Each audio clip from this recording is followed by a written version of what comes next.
18장에서부터 사울은 다윗을 적대시하기 시작했고 19장에서부터 다윗은 사울을 피해서 다닙니다.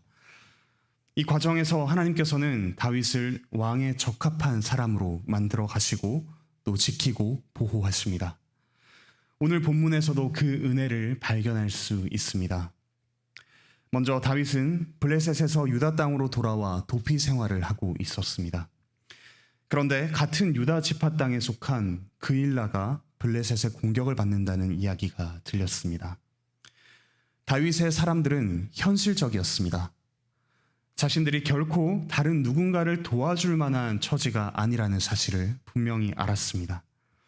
그들은 누군가를 돕기는커녕 오히려 도움을 받아야 할 난민이요 도망자였습니다. 하지만 다윗은 두 번이나 이 일에 대해 하나님께 여쭙고서 그일라를 구해냈습니다. 만약 다윗이 왕이었거나 혹은 안전한 상황에서 그일라를 구해냈다면 다윗은 마땅히 자기가 한 일을 한 것이었을 것입니다. 하지만 다윗은 생명이 위협받는 도피자 신분이면서도 백성을 구하기 위해 싸움에 나섰습니다. 이를 통해 자기 목숨을 아끼지 않고 백성들을 구해내는 왕으로서의 모습을 갖추어 갔습니다. 우리 역시 삼터에서 각자 왕으로 또 각자의 직분으로 부름을 받았습니다. 하나님을 대신하여 우리의 직장, 우리의 가정, 우리의 관계, 우리의 삼터를 선하게 다스리는 저마다의 직분을 받았습니다. 그 자리에서 우리가 처한 상황을 핑계대지 맙시다. 헌신하지 못할 이유보다 우리에게 맡기신 그 직분에 더욱 집중합시다. 그곳에서 죄와 싸우는 일, 생명을 구하는 일, 복음을 전하는 일, 그리고 이웃을 선대하는 왕으로서의 직분에 힘쓰시기 바랍니다. 우리의 계산을 넘어 하나님께서 일하십니다. 그리고 그 과정을 통해서 우리를 왕답게, 하나님의 자녀답게 빚어가십니다. 두 번째로, 우리가 헌신한다고 해서 늘 호의적인 결과가 나오지는 않습니다. 다윗은 그일라 사람들에게 배신을 당했고 또 같은 유다 지파 10사람들에게도 밀고를 당했습니다. 다윗은 자기 생명을 걸고 이들을 도왔지만 돌아오는 것은 배신과 죽음의 위기뿐이었습니다. 다윗은 사울을 대신하여서 전장에 나가서 목숨을 걸고 싸웠습니다. 괴로워하는 사울을 위해 수금을 타고 그를 진정시키기도 했습니다.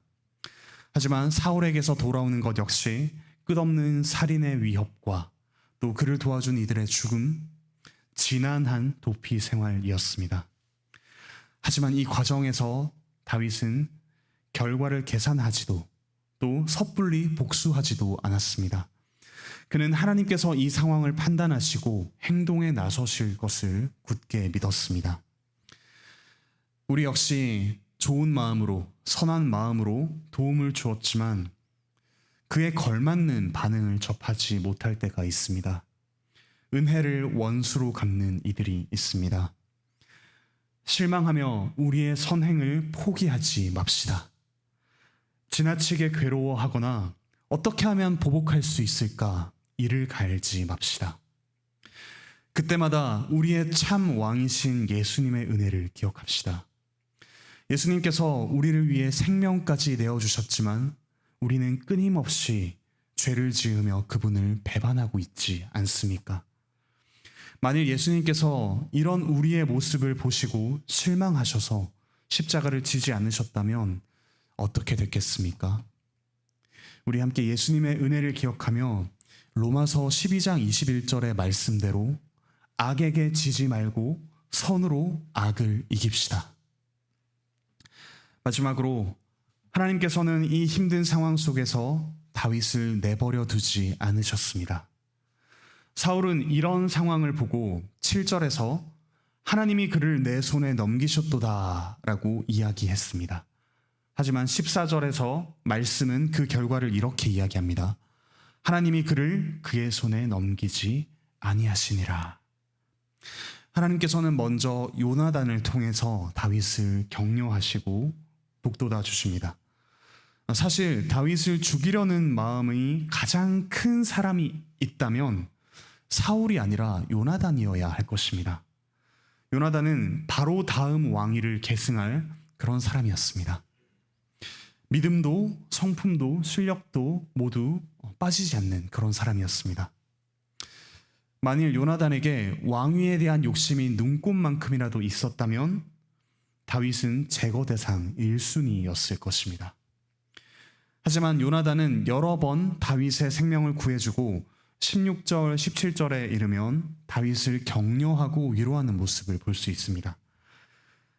하나님께서는 이처럼 하나님을 의지하면서 또 직분을 감당하는 우리에게도 요나단과 같은 친구를 보내주십니다.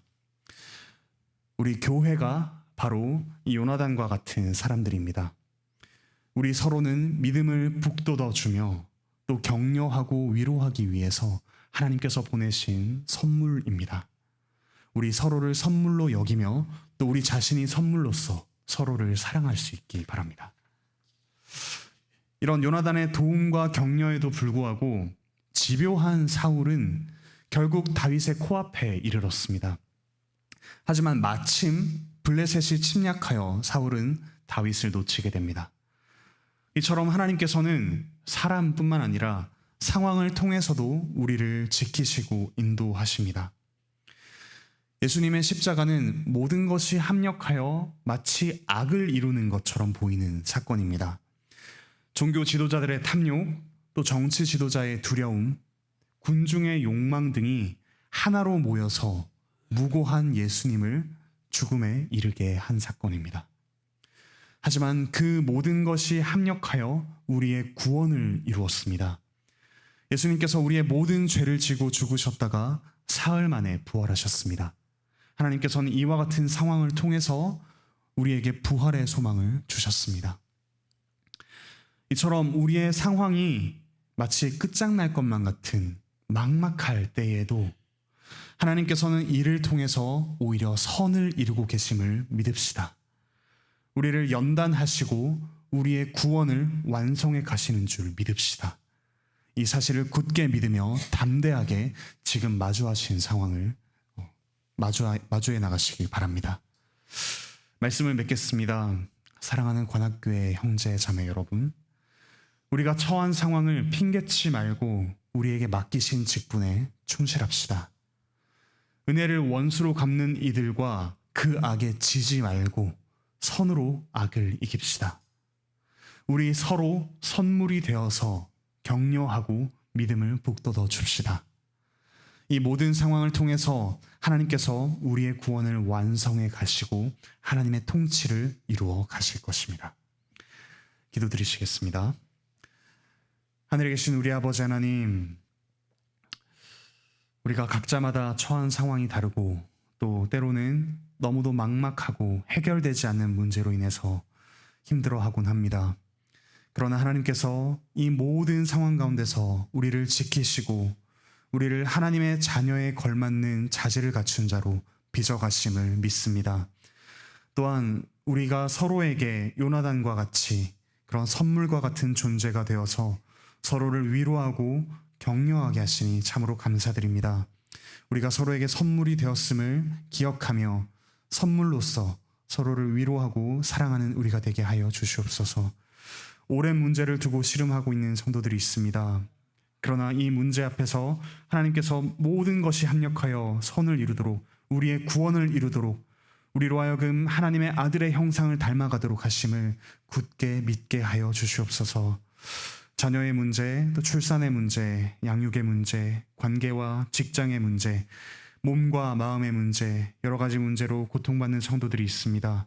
하나님께서 그 마음과 몸을 위로하고 또 회복시켜 주시옵소서. 자녀들의 문제를 하나님께서 책임져 주시옵소서. 이 시간 함께 기도할 때 하나님께서 그 모든 문제를 가장 선한 방식으로 다루고 계심을 굳게 믿고 확신하는 시간이 될 수 있도록 하나님 인도하여 주시옵소서. 감사드리며 예수 그리스도의 이름으로 기도드립니다. 아멘.